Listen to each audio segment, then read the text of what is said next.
quero que você abra sua Bíblia no Evangelho de Marcos, capítulo 4. Evangelho segundo escreveu Marcos, capítulo 4. Nós vamos ler alguns versículos, então vou ler rápido, para já entregar o rolo, como diz, né? Já vou entregar o mistério, como gostam os pentecostais. Marcos capítulo 4, versículo 35 em diante. Diz assim o texto bíblico: Naquele dia, ao anoitecer, disse ele aos seus discípulos: Vamos atravessar para o outro lado. Deixando a multidão, eles o levaram no barco, assim como estava. Outros barcos também o acompanhavam. Levantou-se um forte vendaval, e as ondas se lançavam sobre o barco, de forma que este se foi enchendo de água. Jesus estava na popa, dormindo com a cabeça sobre um travesseiro. Os discípulos acordaram e clamaram: Mestre, não te importas que morramos? Ele se levantou, repreendeu o vento e disse ao mar: Aquieta-se, acalme-se. E o vento se aquietou, e fez completa bonança. Então perguntou aos seus discípulos: Por que vocês estão com tanto medo? Ainda não têm fé? Eles estavam apavorados e perguntavam uns aos outros: Quem é este? Quem é este que até o vento e o mar lhe obedecem? Agora, capítulo 5, verso 1. Eles atravessaram o mar e foram para a região dos Gerazenos, ou em algumas versões, Gadarenos. Quando Jesus desembarcou, um homem com um espírito imundo veio dos sepulcros ao seu encontro. Esse homem vivia nos sepulcros e ninguém conseguia prendê-lo, nem mesmo com correntes. Por muitas vezes lhe haviam sido acorrentados os pés e mãos, mas ele arrebentara as correntes, quebrara os ferros de seus pés. Ninguém era suficientemente forte para dominá-lo. Noite e dia, olha o inferno que era. Noite e dia ele andava gritando, cortando-se com pedras entre os sepulcros nas colinas. Quando ele viu Jesus de longe, correu e prostrou-se diante dele. E gritou em alta voz: Que queres comigo, Jesus, Filho do Deus Altíssimo? O diabo sabe quem é Jesus. Rogo-te, porque por Deus... Que engraçado o diabo é, né? Jesus está falando ali com ele e fala: Rogo-te por Deus que não me atormentes. O diabo é burro, isso que ele é. Pois Jesus lhe tinha dito: Saia desse homem, espírito imundo. Então Jesus lhe perguntou: Qual é o seu nome? Meu nome é Legião, respondeu ele, porque somos muitos. Implorava a Jesus com insistência que não os mandassem sair da região. Versículo 18 agora. Quando Jesus estava entrando no barco, o homem que estivera endemoniado suplicava-lhe que o deixasse ir com ele. Jesus o permitiu, mas disse: Vá para casa, para sua família, e anuncie-lhes quanto o Senhor fez por você e como teve misericórdia de você. Último verso. Então aquele homem se foi e começou a anunciar em Decápolis quanto Jesus tinha feito por ele. Todos ficaram admirados. Deus, é a tua palavra. Oh meu Deus, é a tua palavra. Não tem macumba que destrua a tua palavra. Não tem inveja que destrua a tua palavra. Ela é o combustível. Ela é a lenha que faz a chama da fogueira acender. Ela é, ó Deus, o combustível necessário para me erguer. É a tua palavra. Feliz é o homem que ouve a tua palavra. Salmo 1 diz: Maldito é o homem que anda segundo o conselho dos ímpios, que se detém no caminho dos pecadores, que se assenta à roda dos escarnecedores, mas bem-aventurado é aquele que medita na palavra, de dia e de noite. E essa árvore, Pai, prevista no Salmo 1, plantada junto ao ribeiro d'águas, que queremos ser nesta manhã. Fala, Se o Senhor abrir a boca, Pai, nós seremos renovados. Se o Senhor abrir a boca, nosso coração nunca mais será o mesmo. Se o Senhor abrir a boca, as teimosias da minha mente serão convencidas, porque é o Teu Espírito que convence o homem do pecado, da justiça e do juízo. Nós só te pedimos uma coisa: fala conosco nesta manhã. É o que eu te peço e imploro, em nome do Teu Filho amado Jesus. Amém e graças a Deus. Esse é um dos textos mais, na minha opinião, mais intrigantes do Evangelho, porque ele começa numa tempestade no mar da Galileia. Eu já estive no mar da Galileia. Ele não é um mar extenso. Ele é um mar que na maioria das vezes ele é muito calmo. Existem sim tempestades meteorológicas no mar da Galileia, mas essa tempestade que nós lemos no Evangelho de Marcos capítulo 4, ela não é uma tempestade meteorológica. Se você for ler o primeiro verso que li a vocês, começa com Jesus dizendo para os discípulos: vamos para o outro lado. Não era um percurso que eles queriam, eles estavam cansados, depois de trabalhar o dia inteiro, mas Jesus, ele toma uma decisão de dizer: vamos para o outro lado.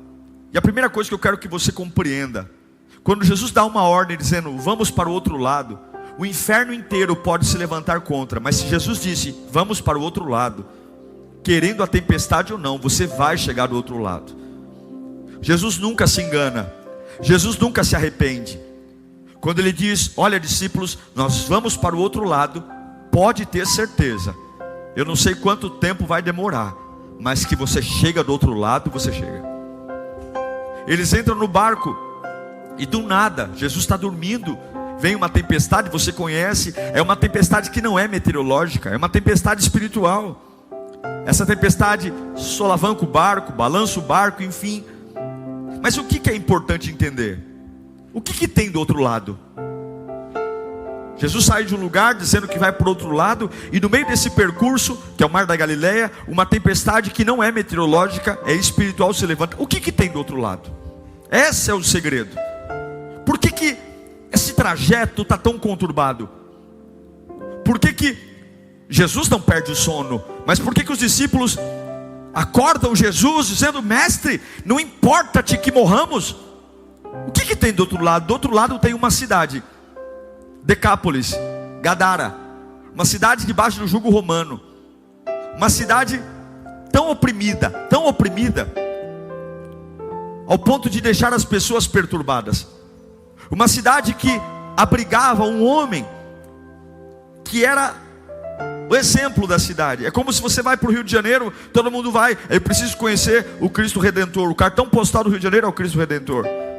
Cada grande cidade, a marca de Decápolis é que havia um homem que vivia em sepulturas, um homem que andava pelado, que não dormia, que era perfeitamente sem juízo, um homem que dormia em túmulos e se mutilava com pedras. É isso que tinha do outro lado. É isso que tinha do outro lado da margem. Um homem que nutria um desejo de vingança tão forte, que o ódio, você sabe que o ódio, irmãos, o ódio, quando alimentado por muito tempo, nós todos temos fases de ficar com raiva de alguma coisa, ou de alguma coisa, mas um ódio não tratado, uma raiva não tratada, é uma porta de abertura para demônios. Se você vive uma vida onde você tolera o ódio por alguém permanecer, você não trata isso, a raiva, isso alimenta, você pode ter certeza, você está abrindo uma porta para demônios. Satanás vai entrar na sua vida e vai escravizar você. Ódio e vingança desenfreados abrem portas para alimentar a maldade em nossas vidas, ao ponto de nos tornarmos escravos. E é por isso que Jesus decidiu olhar para os discípulos e dizer: vamos para o outro lado. Porque não há ninguém que, por mais que esteja afundado na lama, seja irrecuperável. Entende isso ou não? Não compare Jesus às suas percepções.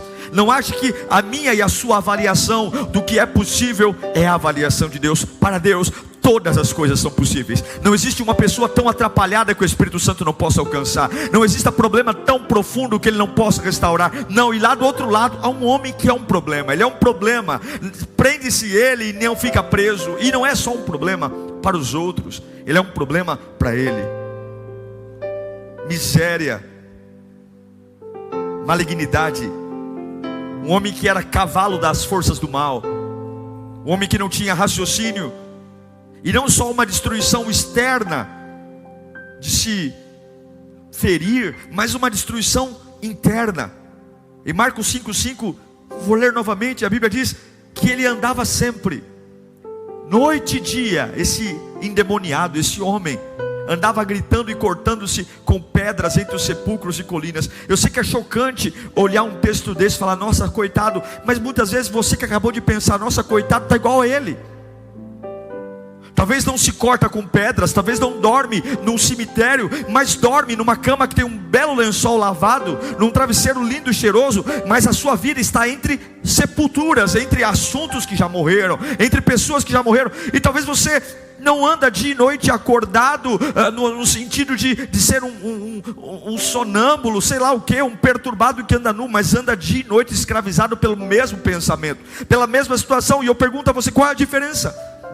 Qual a diferença de uma vida atormentada visualmente para uma vida atormentada de alguém que faz um sorriso artificial, passa uma maquiagem, penteia um cabelo e dentro de si mesmo continua sendo um possesso, um infeliz? Qual a diferença? Melhor seria que as pessoas vissem minha miséria, porque aí assim me ofereceriam alguma ajuda. Melhor seria então que as pessoas vissem a minha nudez, porque então me ofereceriam uma oração. Pior é o miserável que se porta como não miserável.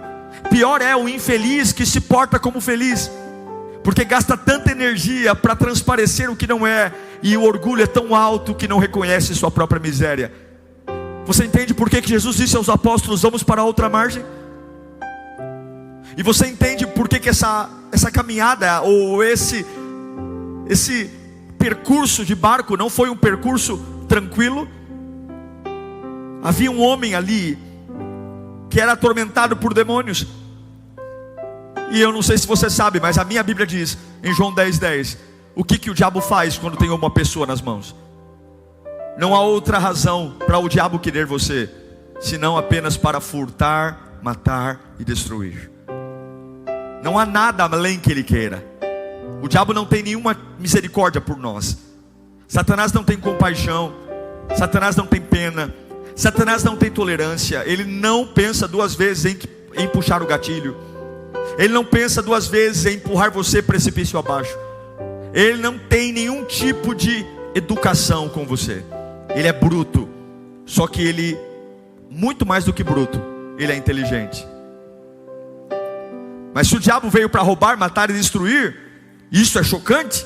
Existe algo muito mais chocante do que o diabo roubar, matar e destruir. Muito mais chocante do que João 10:10 é 1 João 3:8.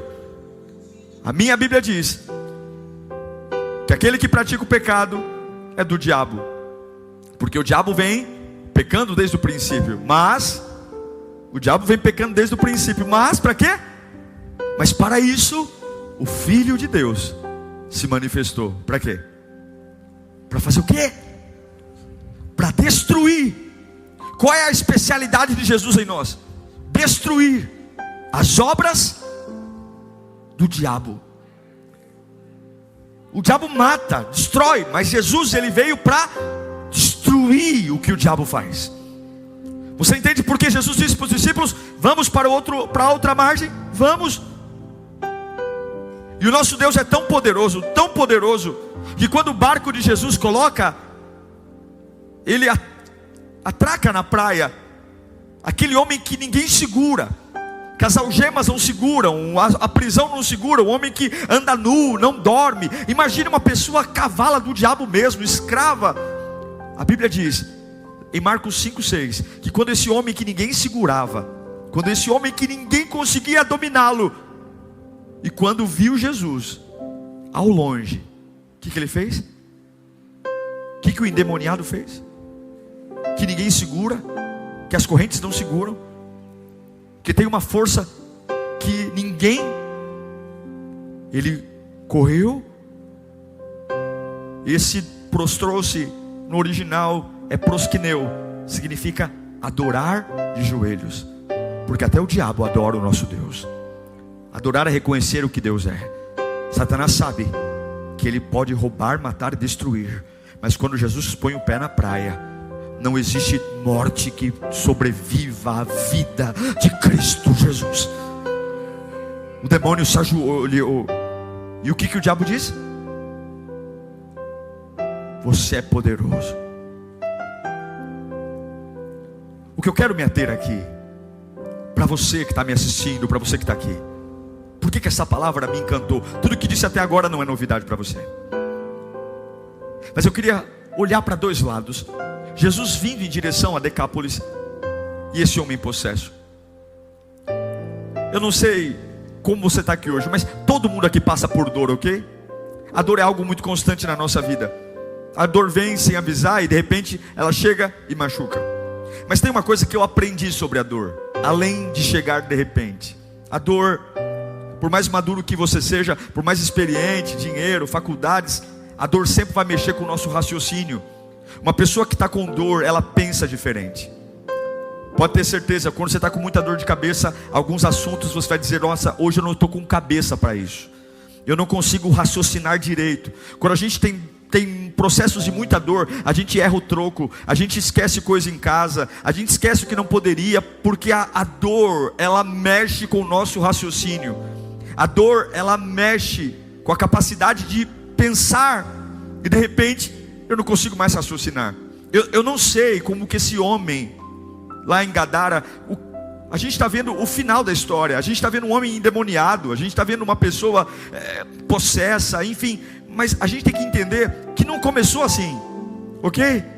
Ninguém acorda um dia endemoniado, andando nu. Ninguém acorda um dia dizendo: eu vou morar num cemitério. Não começou assim.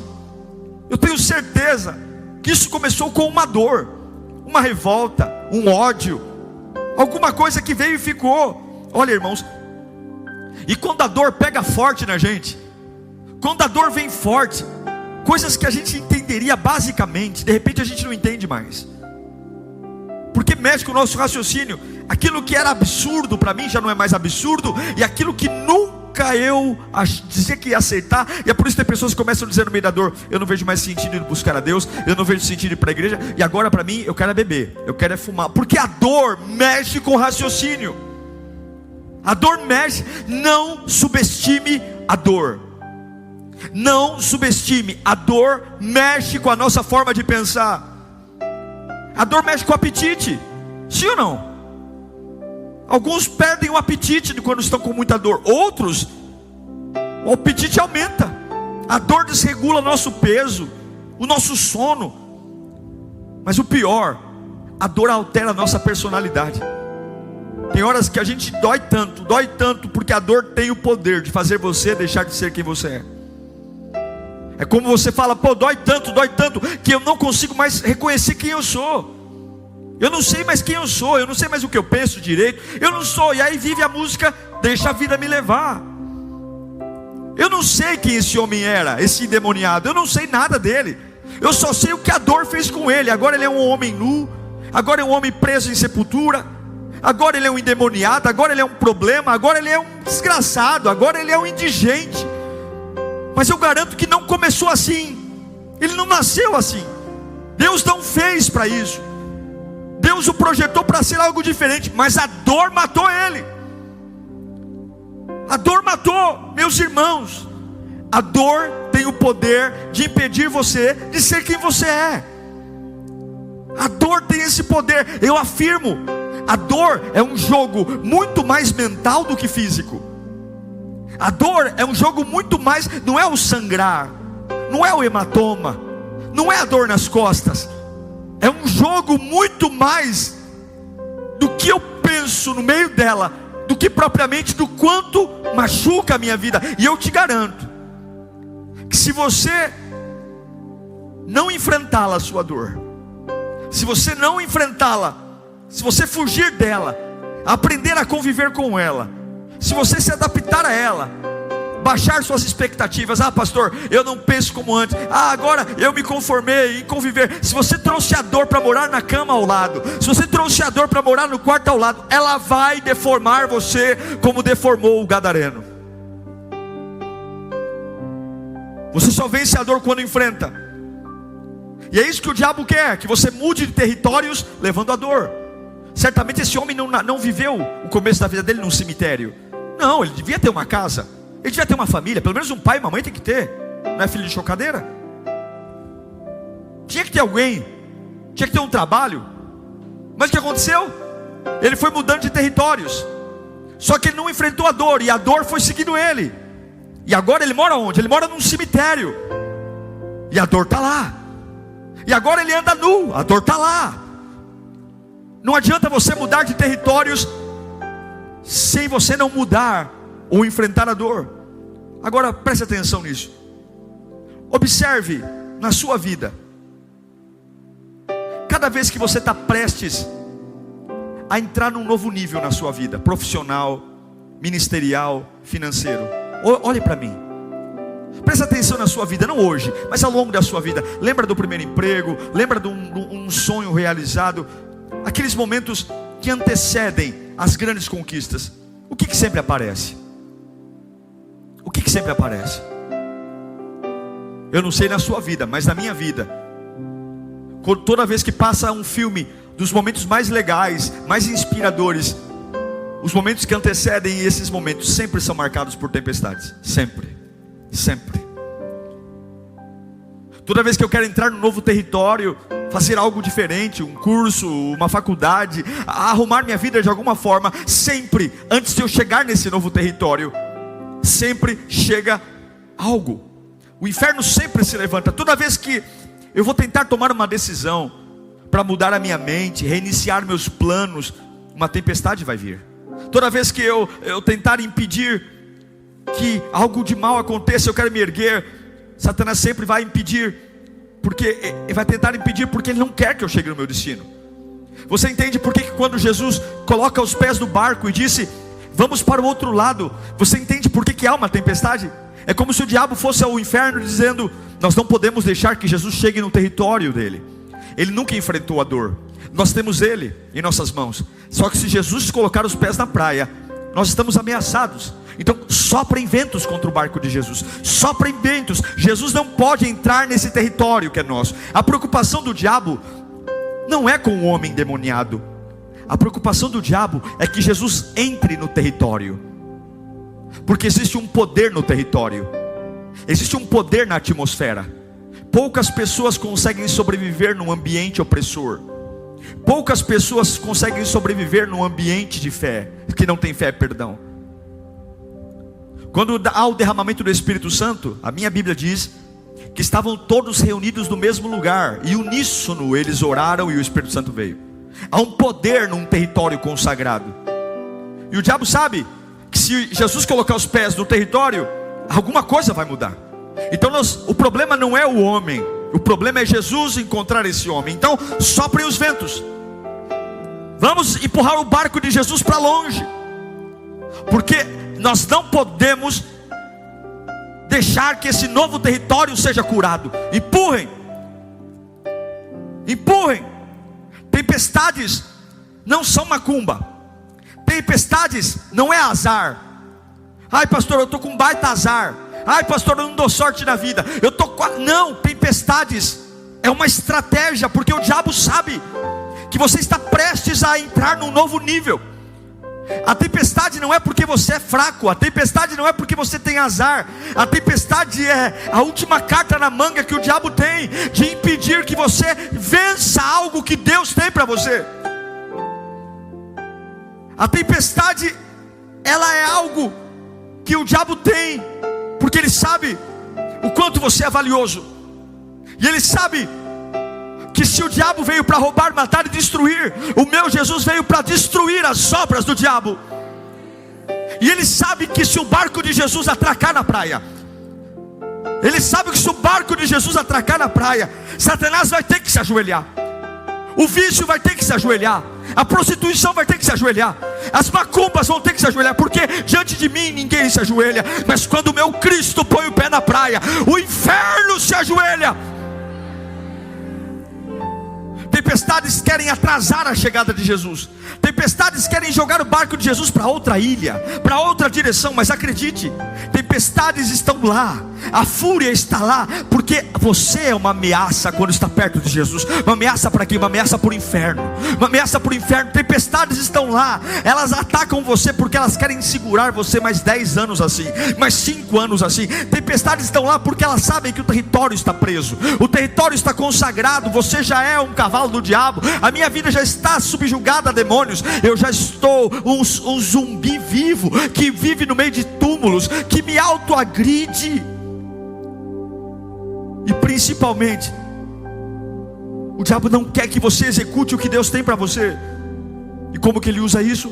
De um lado ele sopra tempestades para impedir que Jesus chegue, e do outro lado ele aumenta a dor para bagunçar a sua vida. Porque a dor bagunça a nossa vida, a dor bagunça a forma como eu penso, a dor bagunça meu raciocínio. Daqui a pouco eu não consigo entender a Bíblia, daqui a pouco eu estou propagando que a fé não existe, daqui a pouco dói tanto que eu não vejo mais sentido em orar, eu não vejo mais sentido em adorar. Daqui a pouco ser voluntário é uma coisa banal, daqui a pouco o sentido da vida é o prazer, é a casa de show, é a prostituição, daqui a pouco são as imoralidades, porque a dor bagunça. A dor é uma bagunça, a dor faz eu parar de morar com a minha família para morar num cemitério. A dor me tira, agora eu não me cuido, eu não me perfumo, eu simplesmente não cuido de mim, eu não tomo banho, não, eu ando nu mesmo, porque a dor faz de mim uma bagunça. E de um lado a dor está aqui, a dor está acontecendo, e do outro lado há uma tempestade para segurar aquilo que vai mudar a minha dor. É isso que o diabo faz. Mas qual é o problema? Quando a dor aperta, a gente se rende à dor, e quando a tempestade chega, nós dizemos: está vendo? Eu não existo para isso, está vendo?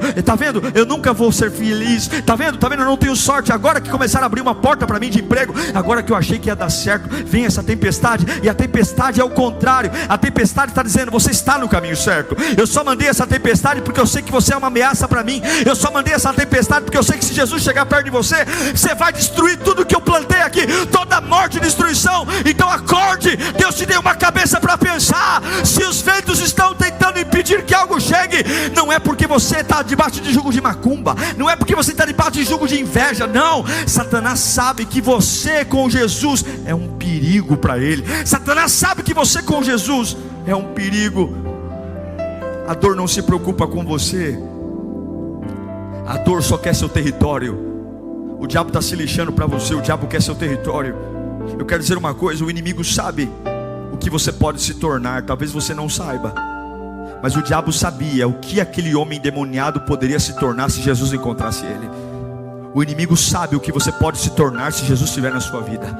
O diabo sabe, e é por isso que ele sopra o vento, porque ele sabe quem você pode ser, a fé que você pode ter, a envergadura que você pode ter, a resistência. Ele sabe a força que você pode ter. Lembre-se disso por toda a sua vida.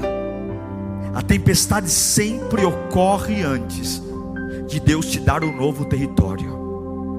A tempestade sempre precede um novo território.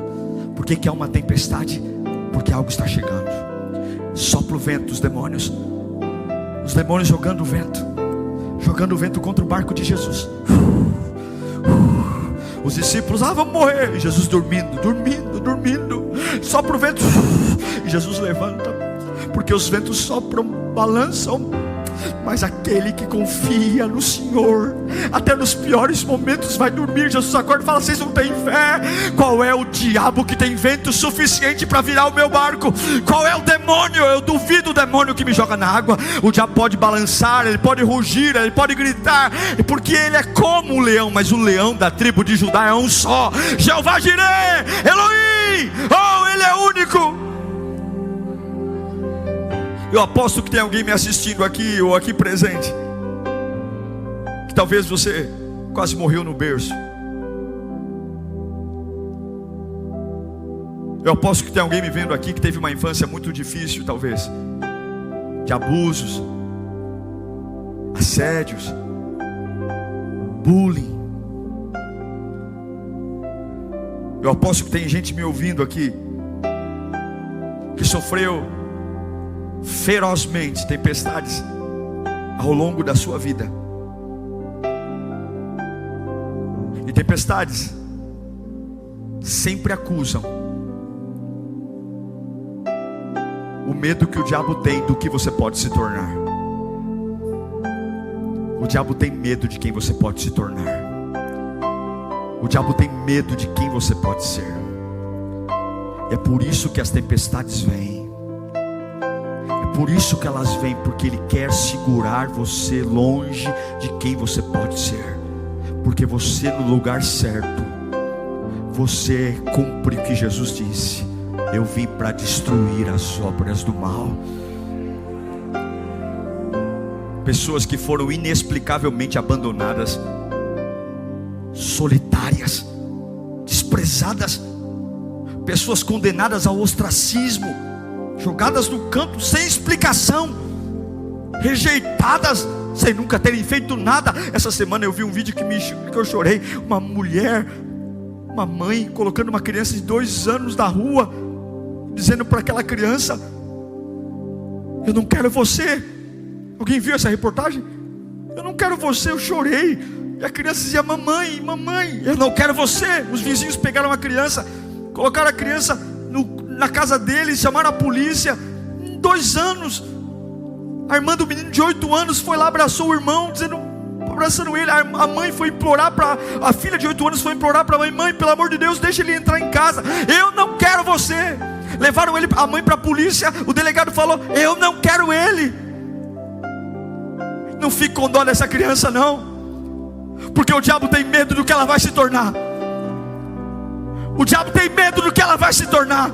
É cruel, porque o diabo não tem dó de você, mas o diabo sabe o que ela vai se tornar. E eu sei que ainda que eu não a veja nunca mais na minha vida, o meu Deus não dorme, o meu Deus não cochila. E ele disse, assim como ele disse para os discípulos, ele disse: eu vou para o outro lado. Não tenha dó de ninguém, porque ainda que a tua caridade, a tua esmola, a tua ajuda não alcance, o meu Jesus tem os olhos em todos os lugares, e ele vai para o outro lado. E o diabo sabe que a hora que o meu Deus põe o pé na praia, a hora que o meu Deus põe o pé na praia, ele sabe que aquele que sofreu desprezo, abuso, ele sabe o que pode se tornar. Não importa a grossura das algemas, não importa as escoriações cauterizadas no seu corpo, Jesus é um perigo para aquele que está preso, porque ele solta. Jesus é um perigo. Satanás quer bagunçar sua vida. Esse homem aqui, ele não sabia mais ter dinheiro.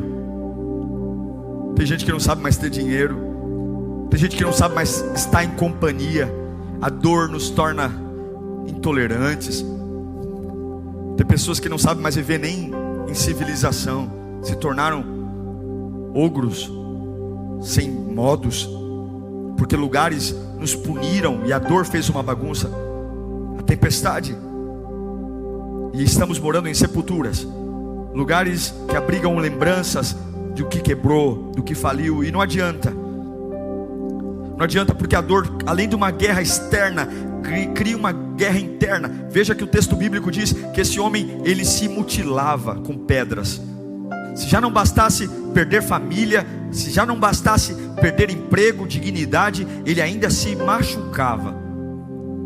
Quantos estão assim hoje? Se já não bastasse a fila de cadáveres que você deixou, casamento, namoro, emprego, ministério, além de ter um rastro de cadáveres, você ainda se machuca. Olha no espelho e diz coisas para você que nem o teu pior inimigo te diria. Pessoas que quando conversam consigo mesmas se agridem tanto que nem o diabo talvez teria tanta maldade ou criatividade para se punir como alguns fazem consigo mesmos. Não bastava andar nu, não bastava perder tudo, ele tinha que ainda dia e noite se ferir. Não bastava ter divorciado, não basta ter sido abandonado, não basta ter sido demitido, não basta usar droga, eu ainda vou me punir. Culpa, culpa, culpa. Talvez você não se corta, talvez você não arranca um pedaço do seu corpo, mas a culpa é pior do que arrancar um braço, é pior do que se machucar. É culpa, culpa, culpa. túmulo. Cavalo do diabo, devorado por mordidas, com os dentes vorazes do inferno, dizendo para você: você não pode ser feliz, você não pode ter família, você não pode ter filho, você não pode ter profissão, você não pode ter dignidade, você não pode ter futuro. Não, você deve se machucar, você merece sofrer, você merece se punir, você merece o fim, você merece morar em territórios de dor. Pega um Zé Mané na rua, traz para a tua vida. Você merece apanhar de homem, você merece. Vai morar num cemitério, porque a dor vai deixar você bagunçado. Você tem que entender, olha para mim, você tem que entender por que essa tempestade chegou nesse ano. Você tem que entender por que os ventos estão bagunçando você. Você tem que abrir a mente, você tem que entender que esse vento começou a soprar do nada, porque há uma razão. Você tem que entender por que a calmaria do mar da Galileia, do nada, não tinha nada, que não tinha trovão, não tinha raio, mas do nada veio um vento, do nada. Você tem que entender porque do nada a tua vida está balançando. Você tem que entender que você está sendo agredido porque alguma coisa está vindo em tua direção. Você tem que entender que o diabo está mexendo tudo que pode e está mandando toda a carga de demônios possíveis, porque ele sabe quem decidiu ir para o outro lado. Você tem que entender que o medo do diabo é ver você no mesmo território com Jesus. Então agora você tem que entender que essa tempestade não está aí de graça. Um homem vai agora ser convidado a viver além da sua tumba, além dos preconceitos, além da dor, além dos hematomas. Tem coisas que você tem que entender que foram cruéis, foram ataques perversos. Tem coisas que a gente ia ser dizimado. Mas presta atenção, é aqui eu quero caminhar para o encerramento. Presta atenção, não se distraia. Deus está falando com você, você que está em casa. Não menospreze o poder da dor. Não menospreze, mas não menospreze o poder de Deus. Não culpe os seus odiadores agora. Eu não sei em que estágio você está, mas tem coisas tão letais que só Deus pode fazer. Eu sei que alguns aqui estão debaixo da lei do nunca. Você nunca será ninguém, você nunca será amado, você nunca terá família, você nunca será feliz, você nunca será abençoado, você nunca será livre, você nunca vai se recompor, você nunca será alguém de honra, nunca. Porque o diabo gosta de bagunçar você, ele gosta de atacar você. O diabo quer transformar sua cabeça numa bagunça, suas ideias numa bagunça. O diabo ama ver a dor matando você. O diabo ama ver a dor mexendo com coisas que nunca deveriam ser mexidas. O diabo ama ver você morando em outros lugares e acompanhando as maldições atrás de você. Quando a Bíblia diz que as bênçãos me acompanhariam, o diabo ama ver as dores te acompanhando. Ele ama, ele está atrás das coisas que você tem, ministério, família, trabalho. Ele quer matar, ao ponto de se você se tornar o seu maior agressor. Chega uma hora que o diabo vai dizer: eu nem preciso mais agredi-lo, porque ele já se tornou o seu maior agressor. O diabo está atrás do seu território, tudo. Agora ouça, ouça, ouça, ouça, ouça. É por isso que a tempestade chegou, porque o barco de Jesus estava indo para lá. É por isso. Por que o caos chegou? Por que o caos se instaurou? Porque Jesus estava indo para lá.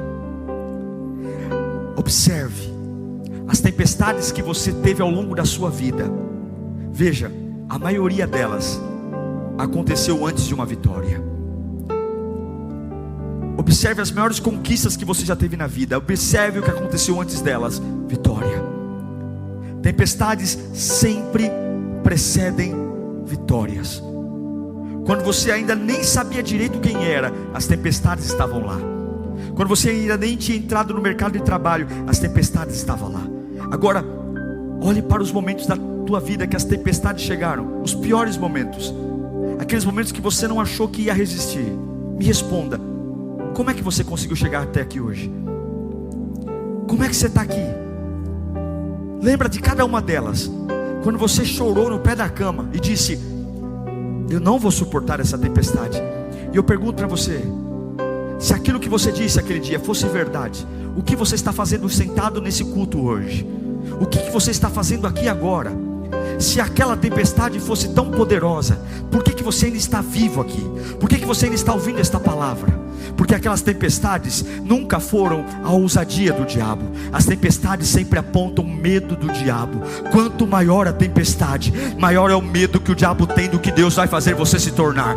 As tempestades não apontam o poder do inferno. As tempestades apontam o medo do diabo. As tempestades apontam o medo que ele tem de Jesus mudar a sua vida. Então quando as tempestades vierem, pelo amor de Deus, não seja um tolo, não se acovarde, erga-se, porque você diz: alguém está para chegar. O que justifica essa fúria contra mim? O que justifica as ondas? O que justifica é porque um barco vem em minha direção. Então é agora que eu persisto, é agora que eu creio, é agora, porque as tempestades é o grito desesperado do inferno dizendo: esse barco de salvação não vai chegar, esse barco de cura não vai chegar, esse barco de avivamento não vai chegar. Ah, mas se fosse o meu barquinho não chegaria, se fosse o teu barquinho não chegaria. Mas mal sabe o diabo que quem está dormindo nesse barco é o Rei dos Reis, Senhor dos Senhores, Príncipe da Paz. E ele sabe que quando o barco atracar na margem, ele vai se ajoelhar.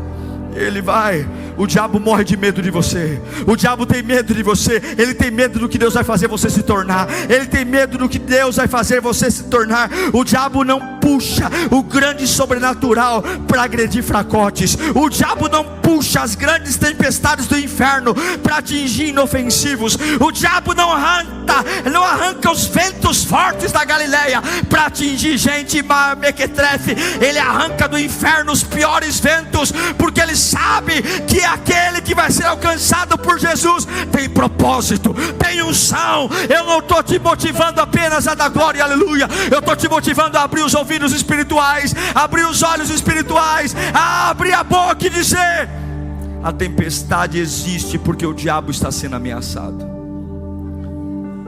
Fecha os olhos.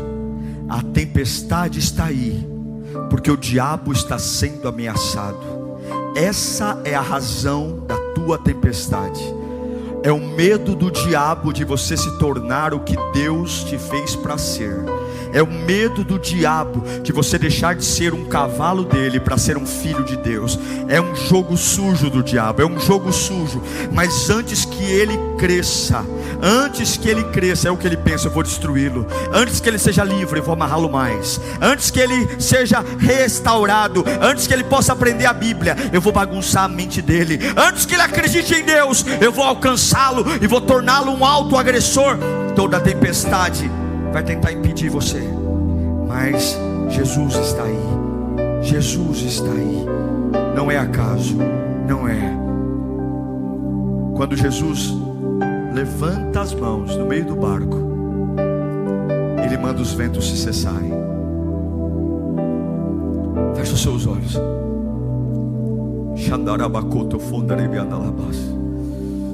Eu sei que alguns estão vivendo tempestades terríveis aqui. Eu sei que alguns estão pensando até em abandonar a fé. E essa palavra veio para mudar a sua visão a respeito dessa tempestade. Essa palavra veio para abrir os teus olhos espirituais, para que você veja que acabou a fase de morar em cemitérios. Eu sei que você não pode sair daí sozinho.